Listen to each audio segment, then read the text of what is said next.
This country is famous for its wealth of heritage, from the many buildings that surround us to its extraordinary objects and its exceptional engineering. Most of it we already know and love, but this country is a treasure trove of hidden heritage and it's all waiting to be discovered.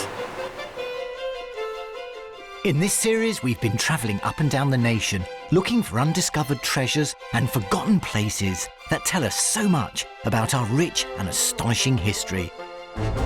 And on Britain's Hidden Heritage today, we will be visiting one of the country's greatest historical treasures, a stately home in Scotland that has opened its doors to the public for the very first time. And I'll be meeting a very special guest who helped save the house for the nation. I'd heard about this house, you see, that there was difficulty with it and that they wanted to sell it. And I know it would have just become a ruin. Also, Charlie Luxton is reporting on an industrial time capsule in Birmingham. It's staggering. I mean, having spent 53 years here, I still take my hat off to him. I don't know how he did it. Claire Balding travels to Essex to learn more about the recent discovery of a very tasty manuscript. It ceases to be a collection of recipes and becomes a record of cooking in the English country house. Plus, John Sargent takes to the skies to find an icon of the Cold War that's still in the air after 50 years of service. You won't expect to be in a small plane like this, flying alongside what was one of the most powerful machines ever built. This is a journey to the very heart of Britain's hidden heritage.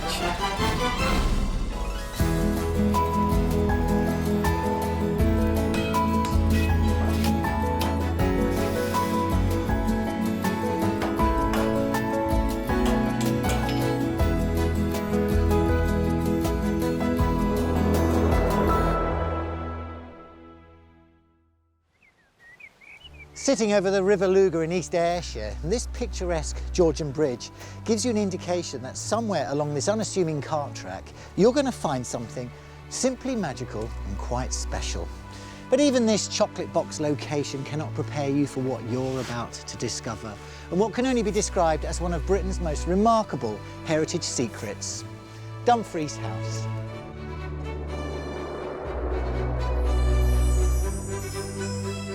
Nestling in the southwest corner of Scotland, this is surely one of the most elegant country houses in Britain.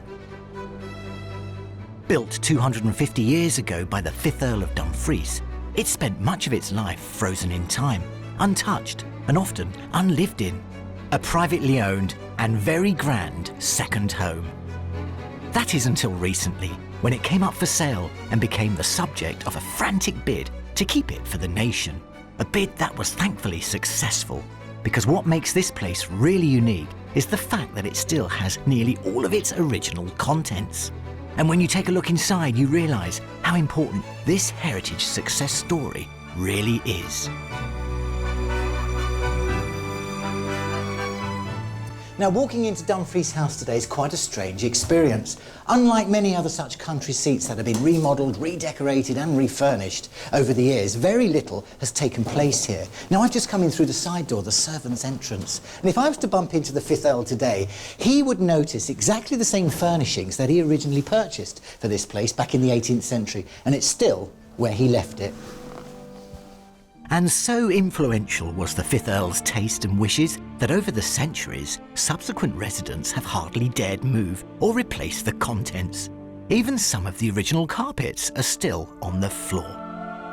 For the last 3 years, Dumfries House and its unrivaled collection of furniture have undergone a major restoration, bringing the place back to the condition it was in when it was first built.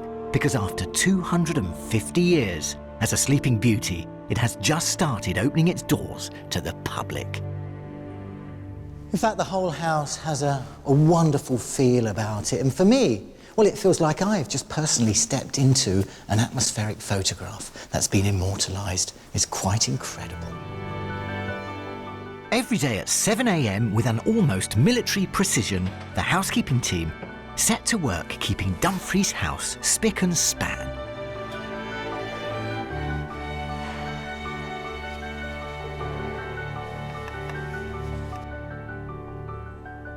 Now, here's a sound. You don't hear that often. This is a sound of the 18th century.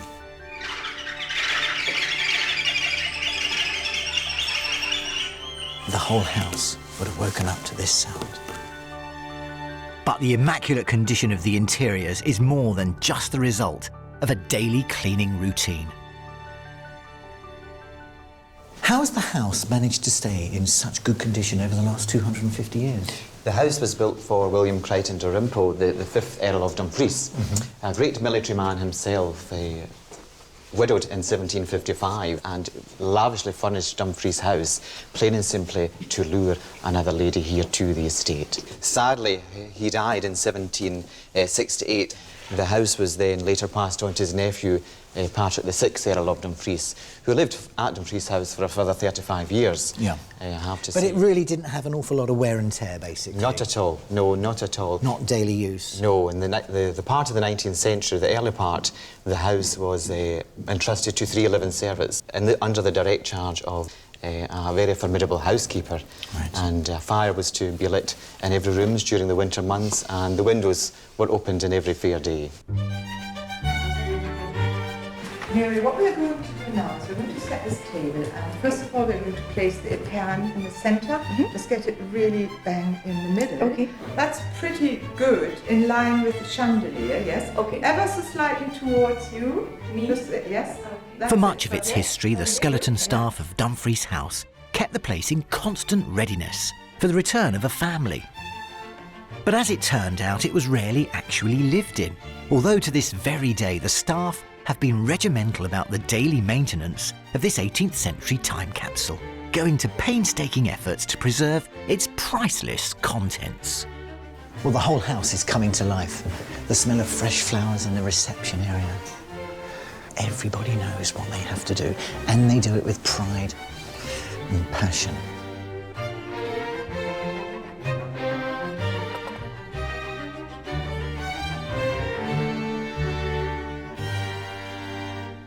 Country houses, such as Dumfries, relied heavily on artisans and small industries to keep them running, from the famous furniture makers down to the people who made the candelabra that graced the grand tables. And to discover more of that rich manufacturing past, reporter Charlie Luxton has been to explore our industrial heritage in Birmingham.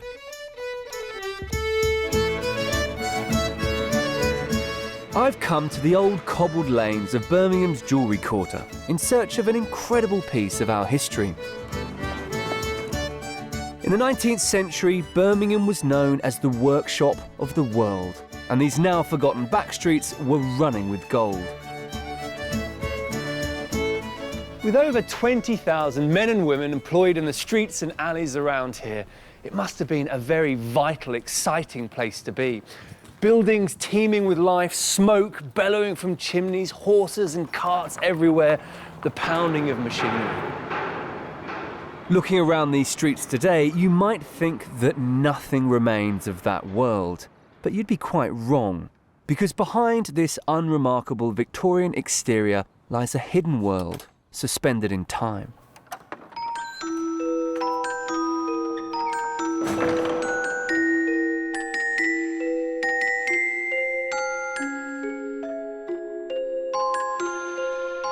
And it was into this hectic industrial world that 19th century metalworker Jenkin William Evans arrived. And he had good timing. The jewellery quarter was booming, workshops were springing up all over the place. Kitchen tables were being turned into workbenches, garden sheds into factories, and Jenkin wanted some of the action. He started producing silver plate tableware as fast as his workers could make it. His inventions and tools were passed from father to son until the factory finally closed its doors in 2008. But in truth, it's hard to imagine that it would have looked much different in the 19th century.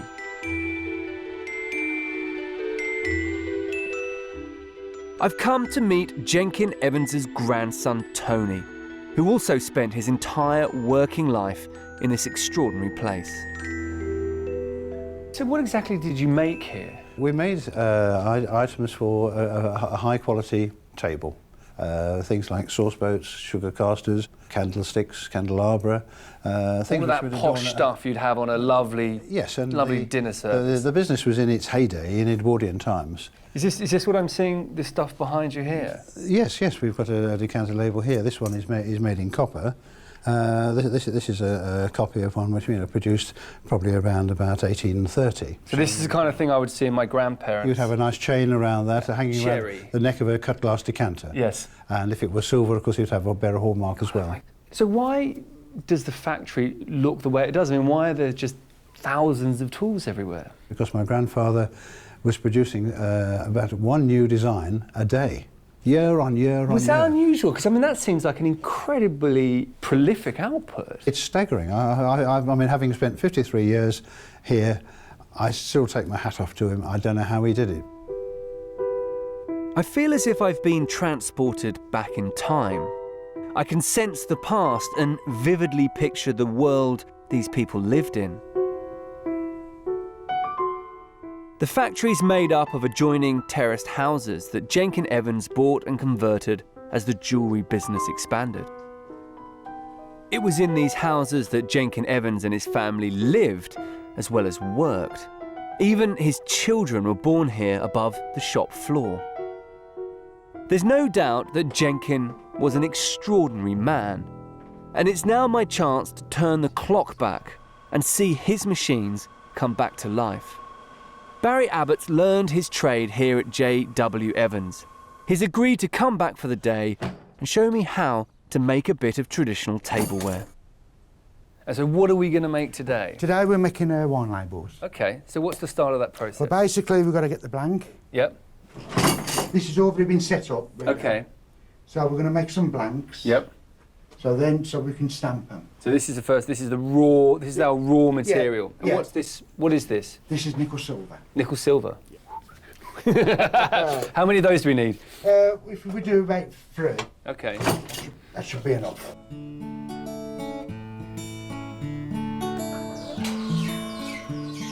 Barry spent 25 years working as a stamper here at J.W. Evans.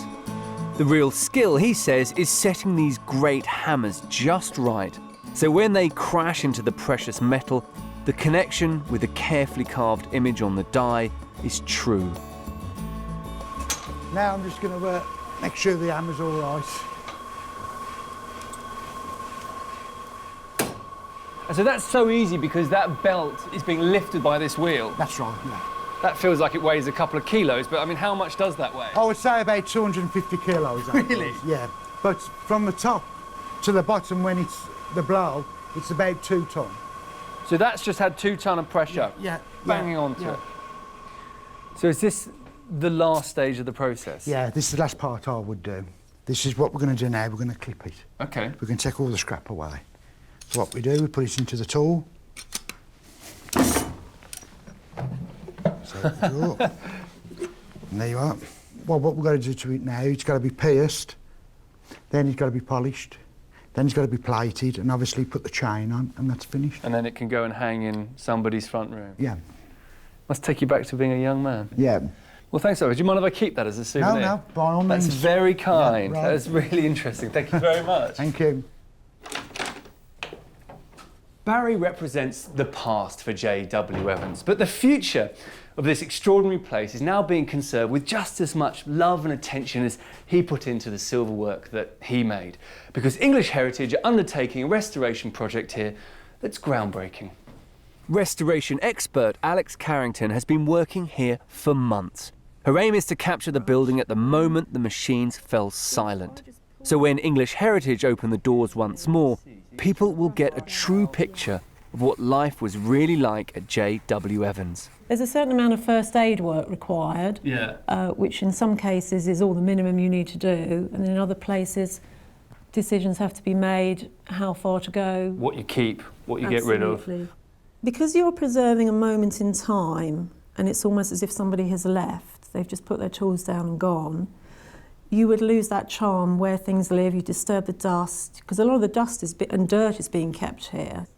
Even the cobwebs are being kept here. So you're preserving all that.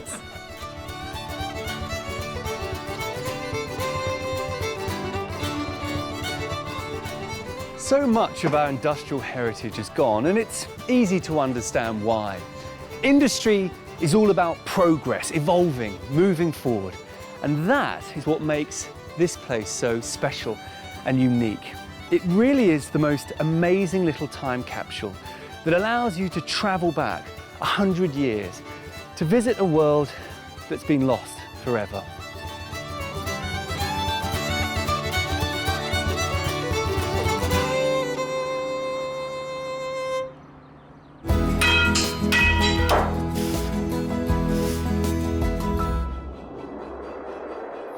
Back at Dumfries House, I'm keen to find out more about the structure of this beautifully designed country home. The 5th Earl of Dumfries, who built this house, certainly had his finger on the pulse when it came to fashion. He nabbed young architect Robert Adam and gave him his first big commission. And together with his older brother John, they completed the main build of this place. They oversaw the work and they got it done on time and on budget for the princely sum of £5,847. Now, in today's money, that equates to around about £500,000, which is absolutely astonishing. But just what is it about the Adams style that many still find so captivating? I met up with the head curator of Dumfries House to find out. This can't escape anyone's notice. This is all about proportion and harmony and symmetry. And in fact, if you look at the plan itself, you could literally draw a line in the middle, fold it over, and the two halves would be completely identical. It's beautiful. It's absolutely beautiful. This local stone has weathered so beautifully. It's amazing. It's softened, especially in this light with the sun on it. It's remarkable. Yeah, consider 250 years of Scottish weather, wind and rain. This is facing south, so it gets a good beating. It gets the sun, it does get a good beating, doesn't it? But I tell you what, it looks absolutely beautiful. I can't believe how tight those joints are. Yes, it's amazing. These stones would have been polished and polished and polished until they would come up with this perfect, it's absolutely perfect. And in many ways, the whole house is about perfection, the highest standards in craftsmanship and putting it all together. And here it stands 250 years later and still in an extremely amazing condition.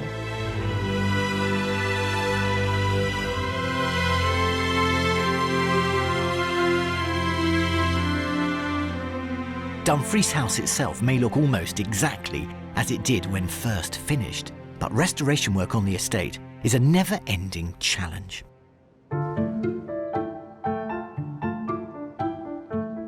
Sandstone is an enduring building material, over the centuries used on everything, from city tenement homes to country seats and, of course, bridges. The nearby quarry of Lochabriggs, one of the oldest and largest quarries in Scotland, has been supplying sandstone since the 1700s. As well as using cutting-edge technology, the stonemasons here still do much of the final dressing of the stone by hand. So you can imagine, I couldn't wait to see these experts in action. That's exactly the section of cornice you're going to find back at Dumfries House. How long would that take to cut out?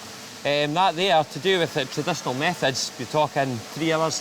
3 hours? Yeah, 3 hours work. OK, yeah. That's 100 years ago. Yep. Yep. Chipping away by hand with a small chisel. Today, how long would that take you to do? Today, I think I could do that in about 40 minutes. Really? Yeah. That quick? Minutes, yeah, That's quick. A beautiful finish you've got on that. Yeah. Absolutely beautiful. So symmetrical. These days, stonemasons like Neil speed up the sculpting process by using power tools. And in no time, I can see the section of sandstone beginning to take shape. But what's really reassuring for me is that the specialists here at Lochabriggs are still able to do the same detailed work using traditional methods. Let's put the clock back 250 years. Okay. Do it the traditional way. Hook it up.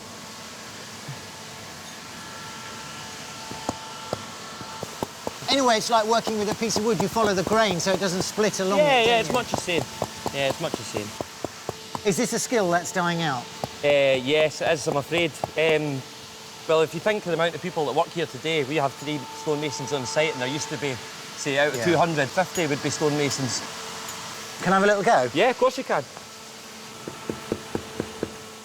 I mean, this is very enjoyable to work on. If I was standing here trying to cut some granite, would I be struggling right now? You'd be here for about 2 weeks. In the 1750s, hand carving an ornate cornice like this would have taken 3 hours. I wonder how long it would take me. And I guess there's not a lot of wastage either, is there? No, not particularly, no. But that's thoroughly satisfying, really, really satisfying. It's not until you start to have a go at cutting a bit of stone yourself that you realise how tricky it really is, making that incredible facade at Dumfries House all the more impressive.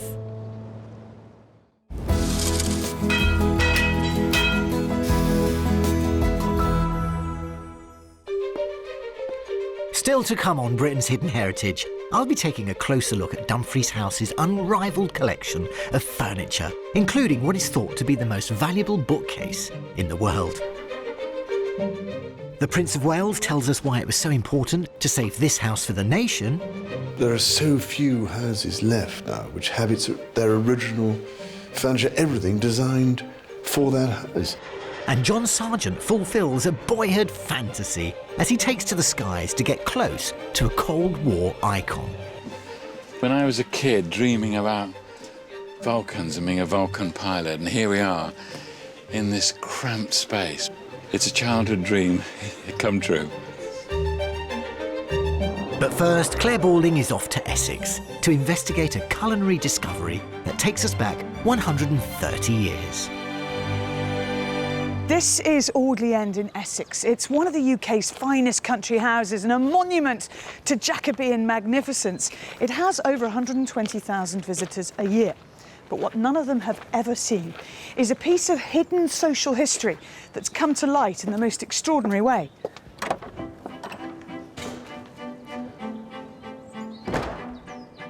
This breathtaking home has a rich history, stretching right back to the 16th century. During its lifetime, the site has been a monastery and royal residence.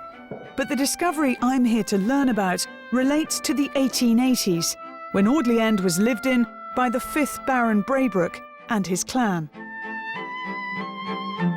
The Braybrooks were an important landowning aristocratic family of the late Victorian era. They were also well-known socialites who loved to entertain. When a historic gem was recently unearthed, shining a light into how this upper-class family wined, dined and socialised, I just had to investigate. But the secret I'm searching for isn't to be found in any of Audley End's stately rooms or in this imposing great hall. It's to be found in the kitchen, the heart of every home. The discovery is a collection of Victorian recipes that were written in the 1880s. The author was one Avis Crocombe, the cook who prepared the finest foods for the family upstairs. Amazingly, she took the trouble to document her culinary creations in this ordinary-looking but utterly remarkable book. But historians at Audley End were unaware of its existence until 3 years ago. So, Annie, how was this book discovered? We had a phone call from a gentleman called Bob Stride, who is descended from Avis Crocombe's husband's brother. And he rang us up one day, said he had this cookbook. It had Avis Crocombe Audley End written in the front of it, and were we interested? And on further investigation, we realised what it was. And once the screaming in delight had died down, we obviously accepted it with just... It was a mind-boggling moment, actually, when we just thought, how could this happen? This is brilliant. Because we know who used it, we know where it came from, we know where Avis Crocombe was cooking, that makes it really important. It ceases to be a collection of recipes and becomes a record of cooking in the English country house.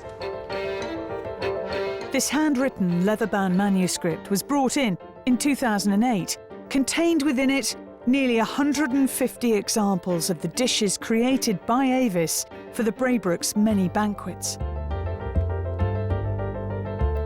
And it's all handwritten, obviously, sort of faded to brown if it ever started off as black. and written almost like a mini essay. You know, you're used to seeing recipes done with measurements at the top and exactly what one needs for the ingredients, and then a description of how it's done. Cookbooks at this time didn't usually have ingredients. You'll see at the end there are some recipes in different handwriting, which are probably either sort of interwar or possibly just after the Second World War, and they are much more what we would think of as conventional recipes. So they have the ingredients listed first and then the methodology. As cook, Avis Crocombe would have been an important person in the running of Audley End. She'd have been responsible for all aspects of running the kitchen, working directly with the Braybrookes when planning the menus. She is able to do the accounts for the kitchen. She not only knows cooking, she knows preserving, she knows how to run a household. She is somebody who today would be regarded as a ferocious businesswoman. So the responsibilities for a cook in a large country home in the 19th century included more than simply looking after the food. Her scullery maid is 17, her oldest kitchen maid is 25, so she's looking after an entire kitchen full of hormonal young women whose only thought, in some cases, is to get married. So she's also having to look after, almost be a sort of dormitory mistress, if you like, for a lot of young girls under her charge who left home when they were 13. To help me get a taste for the 1880s, Annie's preparing a variety of sumptuous dishes for me to sample, all made following the recipes exactly as laid out in Avis Crocombe's cookbook. Among the delights will be gâteau de pomme, made with nonsuch apples grown on the estate. And according to Avis, these should be stirred without quitting it until it forms a very thick and dry marmalade. We'll also be sampling Windsor sandwiches with ox tongue filling, not so fashionable nowadays, can't think why, and almondine cake, which, going by the recipe, should be filled with apricot jam or whipped cream or fruit, according to taste. Before I'm let loose on her creations, I want to learn more about the eating habits of such a large and affluent household. Lucky for me, a daily account exists detailing every meal eaten at Audley End. So, Andrew, what have we got here? What we have here, Claire, is a consumption book from the 1870s, which is just a few years before Avis Crocombe came to Audley End, and it lists all the meat and other produce that was consumed by the family and servants. And if you look here at the first page here, we have on the Sunday beef and mutton, £29. And they're having two different meats today, beef and mutton or beef and pork, and then you've got hares, rabbits, pheasants, partridges, turkey, chicken, all the rest, ducks. You would have had all the main courses, of which there would be several at the same time. So it was very different than the sort of table used to today, where you get brought different courses one after the other. It was a case of everything there at the same time. Audley End's meticulous records may tell us what produce was eaten here, but it's Avis's cookbook that allows me to discover how that food would have tasted. Annie has finished preparing her banquet of dishes from the recipe book. And joining me is Bob Stride, Avis Crocombe's great-great-grandnephew, and the person responsible for unearthing the cookbook. Is there any tea, Andrew? There is. Shall I do the honours? Yes, I'd love you to. Thank you very much. What we see in front of us now is bang on what was in Avis's cookbook. Yes, it is amazing, but I've never actually made anything from it. What else have you learnt about Avis? I found that she actually married my great-great-uncle in 1884, and they then left the estate and took up a residence in London and started a boarding house. So they left behind this sort of domestic life.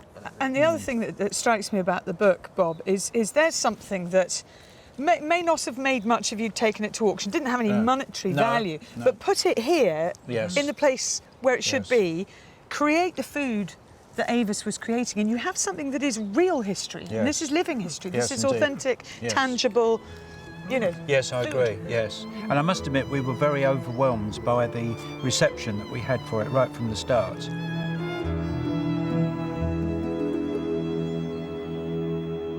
I feel as if I've really got to know Avis Crocombe during my time here at Audley End, not because I've looked at photographs or portraits of her or read a diary of her innermost thoughts, but because I have seen and sampled her work. Her recipe book and her food are her hidden heritage. It's her legacy.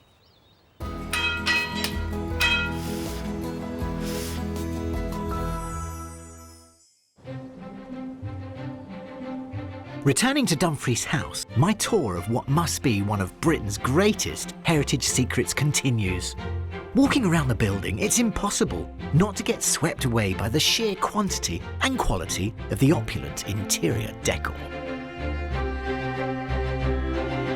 These were made by Edinburgh carver William Matthey, a man working at the top of his genre. Incredible detail. Now, what you've got to remember is making a mirror back in the 1750s was an extraordinary task to get the hand-blown glass this size, this flat, and then it had to be hand-ground and polished. One mistake, and that mirror would just crack, and the whole process would have to be repeated. And then you had to get the mirror here by horse and cart over all those potholes from Edinburgh. One very nervous delivery man. I would imagine this mirror would have been wrapped in a bed of hay and boxed securely. Still, I wouldn't like to do it. The Earl of Dumfries, who bought and commissioned the furniture here in the middle of the 18th century, certainly surrounded himself with the very best, including works by perhaps the greatest ever British cabinet maker, Thomas Chippendale. Thought of as the Shakespeare of the furniture world, it's estimated that around 600 authenticated Chippendale works still survive. 50 of them, with their original bills of sale, are here in Dumfries House. Now restored to its former glory, the Chippendale collection here includes what is considered to be his greatest work. This rosewood bookcase, bought in 1759 for £47.05. In 2007, Christie's auctioneers gave this bookcase an estimated value of £4 million. Had it gone up for sale, it's thought it would have trebled that amount, which would make it one of the most valuable pieces of furniture in the world. I met up with the man given the daunting task of conserving this priceless artefact. James, this is fabulous. Is this the most important piece you've ever worked on? Oh, definitely, yes. Was it frightening? It was pretty scary at first. It took me about 2 days to settle down to get into it. And you had to do it all on site. There's no way you'd want to move that, is there? If you moved that, I mean, that front door there is a massive piece of oak. If you put that in a different climate, that could have warped and twisted and split. And it's lovely, isn't it? It's gorgeous. Beautiful choice selection of the grains. This lovely Cuban flame mahogany sort of flaring out. Can you pull open a drawer? Can we have a look at some of the sections of dovetails? This is a brushing slide drawer, as you know. So this is where your clothes would be put to brush them down. And also wealthy gentlemen love to have furniture that did things. Things came out, you know, full front bureaus and all sorts of things, little secret drawers. Yep, that's exactly it. I mean, look at the action in that. That is as good as it was made 250 years ago. Slides perfectly. Absolutely gorgeous. And what about the carvings? I know you are a master carver. Well, one of the best in the business. I wouldn't go that far, but you are. You wouldn't be allowed to work on this otherwise. Well, that's true, I suppose. There's about 60 patches in the cornice. A lot. Of course, this I won't touch it because you don't want to touch the gold. But this piece of wood here, for instance, it's not thick enough. He's had to glue bits of wood on, and the bits that had been glued on dropped off and got lost. Up in the basket up there, there was an awful lot of leaves that stick out, which had got caught and broken off and disappeared. Well, I can't tell the difference between your work and... Well, there's some pretty massive bits of wood in there, I must admit. When Christie's came to the house to catalogue this piece of furniture, they implied this was possibly the most important piece of furniture they'd ever come across and the world's most expensive. Well, it's certainly... I mean, look at the size, it's tiny. Proportions are just right for any house, Proportions are gorgeous. You could buy that and move it to New York. That could have, right now, been sitting in a New York apartment. They could have spent £10 million buying it. It would be sitting over there. And what a massive cultural loss to Britain that would have been, and to this house, because made for here, belongs here, as everything does.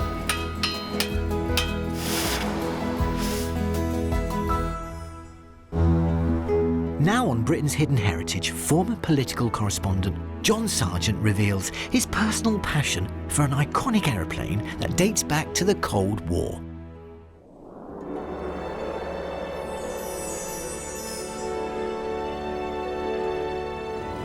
This is going to be a special day for me. I'm going to fulfill a childhood ambition. When I was a kid, lots of us were keen on spaceships and rockets and flying saucers, but I was crazy about aircraft. And one plane in particular caught the imagination of almost every schoolboy in the country. And that plane was the Avro Vulcan bomber.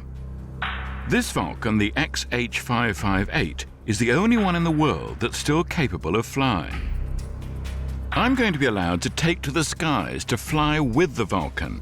I want to relive the excitement and passion I felt about this plane when I was growing up.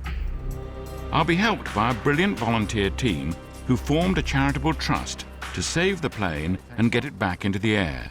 It's been a labour of love against extraordinary odds. And it's that passion for the plane which has made it possible to have this version, the only one of its kind in the world, still flying. It's an amazing story. So when you first came across this plane, what condition was it in? It was nowhere airworthy. There was a lot wrong with it that we needed to work on to get it to the stage where it would receive the approvals to fly. It took Robert and his team of over 20 skilled engineers more than 2 years to strip this enormous bomber back to its airframe. It had to be rebuilt from the ground up. Around 800 separate components were overhauled. Thousands of individual tasks turn it back from a museum piece to a flying aircraft. So what was the secret of the success? How did you manage Sheer determination, perseverance, never say die. Finally, 14 years and £7 million later, Vulcan XH558 once again took to the skies. But there's one part of this plane that hasn't been restored to full working order. This is the bomb bay. This was designed to carry the British nuclear weapon. That's where the bomb, the great big nuclear weapon, sits here. Would have sat, yes, that's right. Yeah, that's incredible, isn't it? And there it is, the dark side of the Vulcan. The dream plane built to unleash a nightmare. But what was it like to be the pilot and have that responsibility? I'm meeting John Tye, who was ready to get airborne at a moment's notice and prepare for an attack.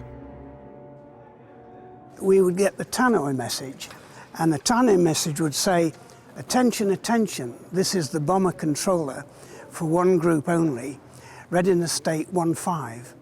That meant we had 15 minutes to get airborne. And did you know at that point, once the tannoy went, did you know that it was a real alert, or did you think it was an exercise? We had no idea.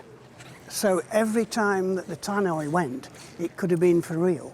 You were in a position not to order an attack, but to take part in an attack which could kill tens of thousands of people. Yes, it was horrifying, but I used to think that only we would have to do it if we were attacked. Between 1957 and 1969, the Vulcan bomber and crewmen like John were primed to do their duty and retaliate. Thankfully, the attack never came, and John never dropped the bomb. But he did come face to face with the reality of this terrible responsibility some years later. My wife and myself were on holiday, and a young girl came to talk to me, and she said, "I noticed you were talking English, and I wanted to practice my English." So I said, "Where are you from?" And she said the name of this town in Russia. It was my primary target, and it rocked me back on my heels. I could not believe that here was a person from my primary target, which I thought was barracks, airfields. I never thought of it as people. And here you've got a beautiful young woman talking to you, and you suddenly realise, all these years later, you've got this lovely person who you might have obliterated. And that really shook me to the core.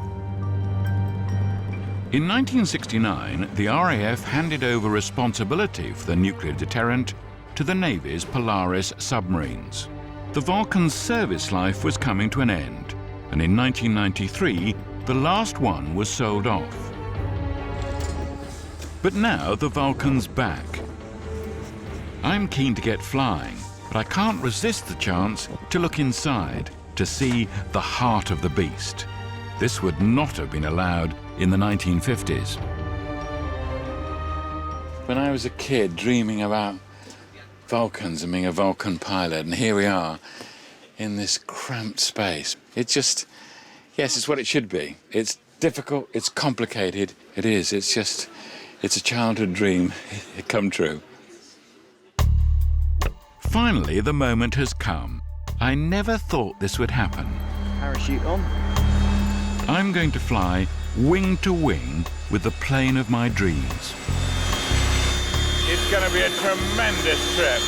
And that noise you hear, that's the noise of the Vulcan. It is the Vulcan roar.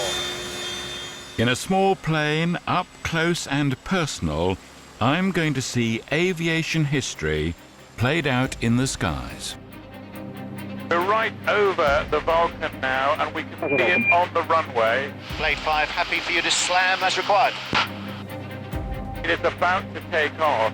The Vulcan is starting to move along the runway, picking up speed, and it's taking off. It's going up.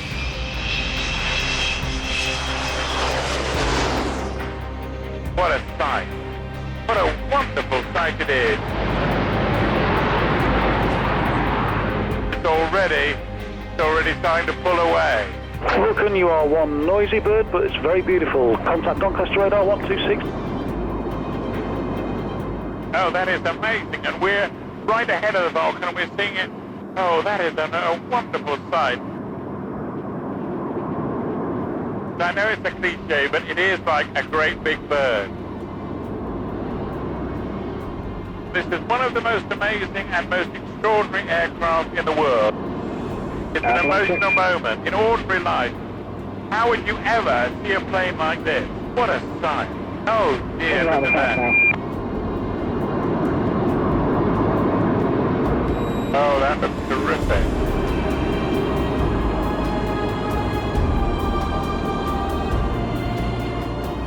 Fabulous patchwork of Britain. One of the greatest planes in the world, which does happen to be, okay, let's be proud of it, happens to be British.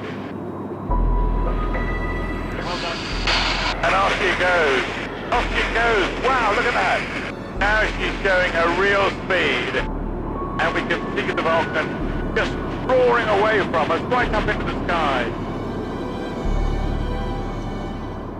What an amazing experience that was. You don't expect to be in a small plane like this, flying alongside what was one of the most powerful machines ever built. And it looked so beautiful.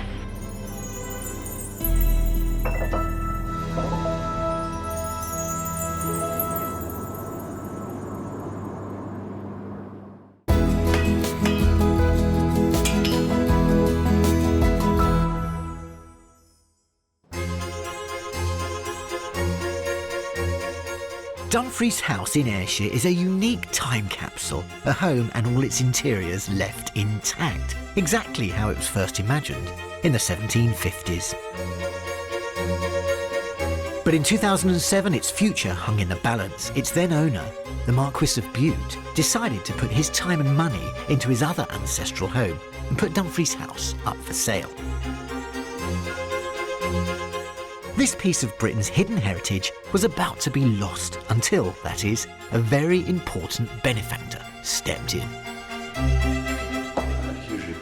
Thank you. Brilliant. Your Royal Highness, thank you for talking to me today. I know you're a very busy man. No, don't worry. Why is Dumfries House so special to you? But I'd heard about this house, you see, that there was difficulty with it, and that they wanted to sell it and find a a solution, but unfortunately it didn't happen.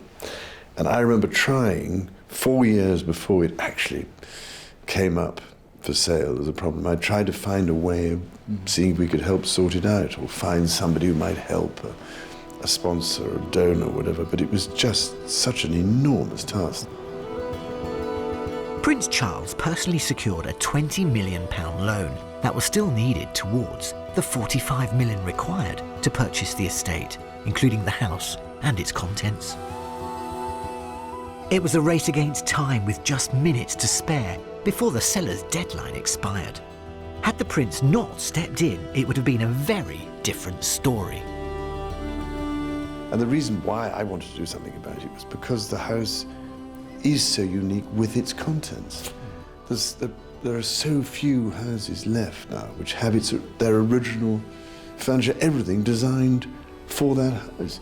And of course by the great furniture makers, Chippendale and the great Edinburgh makers, you know, Peter, Matthew and Brodie. I mean, extraordinary to have that. And still in situ. So I just felt that it would have been a tragedy of immense proportions if the whole thing had just been split up and we would have been left with an empty shell of a house.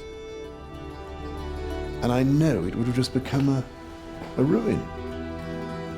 Unbelievably, in one frantic weekend, Prince Charles was able to finally rally enough support for the project, raising the money needed to save the home from the auctioneer's hammer. But that's not the end of the story. His Royal Highness is now working hard to find ways of sustaining Dumfries House so that it can continue to be a treasure for the nation. I mean, half the battle is to I think, see if we can use it for more events and all sorts of different occasions and weddings, for instance. Because you can imagine it isn't cheap to run it all. A regular visitor to Dumfries House, it's obvious the Prince has a genuine passion for this historic home. Do you have a favourite room? Yes, well, I do rather love. It's that dining room, you know, which is the pink one. The pink dining room, because the plasterwork is remarkable in there, and also I think that it's the quality of the light that comes in through those windows. When I first saw that room, I thought this really is very special. Well, I think you've done a wonderful job, and that's down to your passion and your commitment. And I feel I've discovered a real treasure from Britain's hidden heritage. I'm so glad you have. Thank you so much for talking to me.